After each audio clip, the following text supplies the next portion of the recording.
एक शख्स गाड़ी से उतरा और बड़ी तेजी से एयरपोर्ट में घुसा। जहाज उड़ने के लिए तैयार था।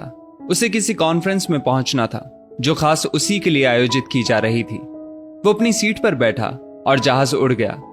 अभी जहाज कुछ दूर ही उड़ा था कि कैप्टन ने ऐलान किया, तूफानी बारिश और बिजली की वजह से जहाज का रेडियो सिस्टम ठीक से काम नहीं कर रहा, इसलिए हम करीबी एयरपोर्ट पर उतरने के लिए मजबूर हैं। जहाज लैंड होते ही अब वो शख्स बाहर निकला और कैप्टन से शिकायत करने लगा कि उसका एक एक मिनट कीमती है और होने वाली कॉन्फ्रेंस में उसका पहुंचना बहुत जरूरी है।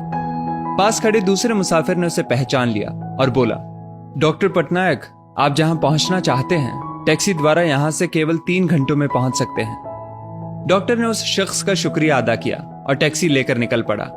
लेकिन ये क्या, आंधी तूफान और मूसलाधार बारिश ने गाड़ी का चलना मुश्किल कर दिया। फिर भी ड्राइवर गाड़ी चलाता रहा। अचानक ड्राइवर को एहसास हुआ कि वो रास्ता भटक चुका है। नाउमीदी के उतार चढ़ाव के बीच उस शख्स को एक छोटा सा घर दिखा।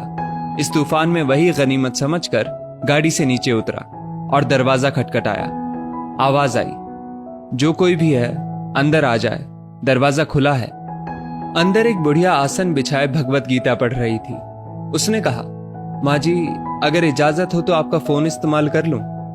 बुढ़िया मुस्कुराई और बोली, बेटा, कौन सा फोन? यहां ना बिजली है ना ही फोन। लेकिन तुम बैठो, सामने चरणामृत रखा है, पी लो, थकान दूर हो जाएगी और खाने के लिए भी कुछ ना कुछ फल मिल जाएगा, खा लो ताकि आगे सफर के लिए कुछ शक्ति आ जाए। डॉक्टर ने शुक्रिया अदा किया और चरणामृत पीने लगा। बुढ़िया अपने पाठ में खोई थी कि डॉक्टर की नजर उनके बगल में पड़ी। एक बच्चा कंबल में लिपटा पड़ा था जिसे बुढ़िया थोड़ी थोड़ी देर में हिला देती थी। बुढ़िया ने पाठ समाप्त किया तो डॉक्टर ने कहा, माँ जी, आपके स्वभाव और एहसान ने मुझ पर जादू कर दिया है। आप मेरे लिए भी दुआ कर दीजिए, ये मौसम साफ हो जाए। मुझे उम्मीद है आपकी दुआएं जरूर कबूल होती होंगी। बुढ़िया बोली, नहीं बेटा, ऐसी कोई बात नहीं। तुम मेरे अतिथि हो और अतिथि की सेवा ईश्वर का आदेश है। मैंने तुम्हारे लिए भी दुआ की है। परमात्मा का शुक्र है, उसने मेरी हर दुआ सुनी है। बस एक और दुआ मैं उससे मांग रही हूं, शायद जब वो चाहेगा उसे भी कबूल कर लेगा। कौन सी दुआ? डॉक्टर ने पूछा। बुढ़िया बोली, ये जो 4 साल का बच्चा तुम्हारे सामने अधमरा पड़ा है, मेरा पोता है।